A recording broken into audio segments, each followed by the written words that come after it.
CM ಸಿದ್ದರಾಮಯ್ಯನವರಿಗೆ ಸಿಕ್ತು big relief. ಲೋಕಾಯುಕ್ತದಿಂದ ಸಿದ್ದರಾಮಯ್ಯನವರಿಗೆ ಬಿಗ್ ರಿಲೀಫ್ ಸಿಕ್ಕಿರುವಂತದ್ದು. ಸೂಕ್ತ ಸಾಕ್ಷ್ಯ ಆಧಾರ ಇಲ್ಲ ಅಂತ ಲೋಕಾಯುಕ್ತ ಈಗ ಈ ಪ್ರಕರಣದ ವಿಚಾರಕ್ಕೆ ಸಂಬಂಧಪಟ್ಟಂತೆ ಟರ್ಫ್ ಕ್ಲಬ್ ಕಿಕ್ ಬ್ಯಾಕ್ ಪ್ರಕರಣದ ವಿಚಾರಕ್ಕೆ ಸಂಬಂಧಪಟ್ಟಂತೆ ಈಗ ಲೋಕಾಯುಕ್ತದಿಂದ ಕ್ಲೀನ್ ಚಿಟ್ ಸಿಕ್ಕಿದೆ.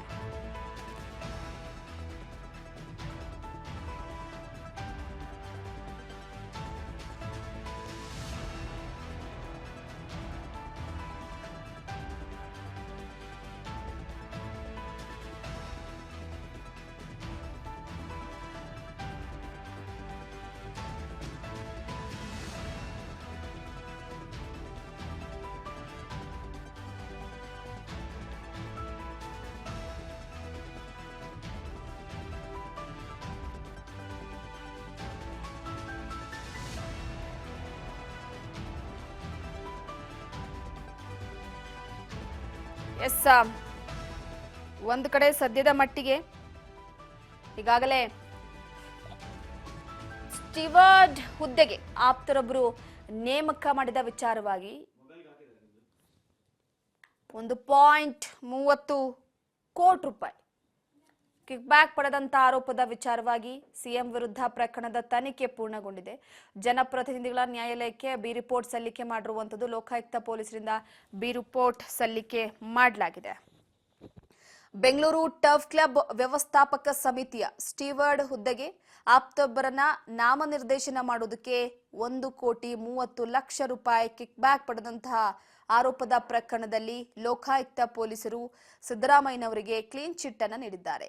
ಸಿಎಂ ಸಿದ್ದರಾಮಯ್ಯನವರ ವಿರುದ್ಧದ ಪ್ರಕರಣದ ತನಿಖೆ ಪೂರ್ಣಗೊಳಿಸಿ ಲೋಕಾಯುಕ್ತ ಪೊಲೀಸರು ಸಲ್ಲಿಸಿದಂತಹ ಬಿ ರಿಪೋರ್ಟ್ ಅನ್ನ ಜನಪ್ರತಿನಿಧಿಗಳ ನ್ಯಾಯಾಲಯ ಅಂಗೀಕರಿಸಿದೆ. ಸಿಎಂ ಸಿದ್ದರಾಮಯ್ಯ ಅವರು 1.30 ಕೋಟಿ ಕಿಕ್ ಬ್ಯಾಕ್ ಪಡೆದಿರುವುದಕ್ಕೆ ಯಾವುದೇ ಪುರಾವೆಗಳು ಸಿಕ್ಕಿಲ್ಲ. ಜೊತೆಗೆ ಎಲ್ ವಿವೇಕಾನಂದ ಅವರನ್ನ ಟರ್ಫ್ ಕ್ಲಬ್ ಸಮಿತಿಗೆ ನಾಮನಿರ್ದೇಶನ ಮಾಡುವಲ್ಲಿ ಅಧಿಕಾರ ದುರ್ಬಳಕೆ ಮಾಡಿಕೊಂಡಿರುವ ಬಗ್ಗೆಯೂ ಕೂಡ ಸೂಕ್ತವಾದಂತಹ ಸಾಕ್ಷ್ಯಾಧಾರಗಳಿಲ್ಲ ಅಂತ ಲೋಕಾಯುಕ್ತ ತನಿಖಾ ವರದಿಯಲ್ಲಿ ಉಲ್ಲೇಖಿಸಿದೆ ಅಂತ ಈ ಬಗ್ಗೆ ತಿಳಿಸಿರುವಂತದ್ದು. ಪ್ರಕರಣದ ಸಂಬಂಧ ದೂರುದಾರರು ಹಾಗೂ ಸಿಎಂ ಸಿದ್ದರಾಮಯ್ಯ, ವಿವೇಕಾನಂದ ಸೇರಿದಂತೆ ಹಲವರ ಹೇಳಿಕೆಗಳನ್ನು ದಾಖಲಿಸಲಾಗಿದ್ದು, ಸಮಗ್ರ ತನಿಖಾ ವರದಿ ಹಾಗೂ ದಾಖಲೆಗಳ ಸಮೇತ ನ್ಯಾಯಾಲಯಕ್ಕೆ ಬಿ ರಿಪೋರ್ಟ್ ಸಲ್ಲಿಕೆ ಮಾಡಲಾಗುತ್ತೆ. ಇದನ್ನ ನ್ಯಾಯಾಲಯ ಅಂಗೀಕರಿಸಿದೆ ಅಂತ ಲೋಕಾಯುಕ್ತ ಮೂಲಗಳು ತಿಳಿಸಿರುವಂತದ್ದು.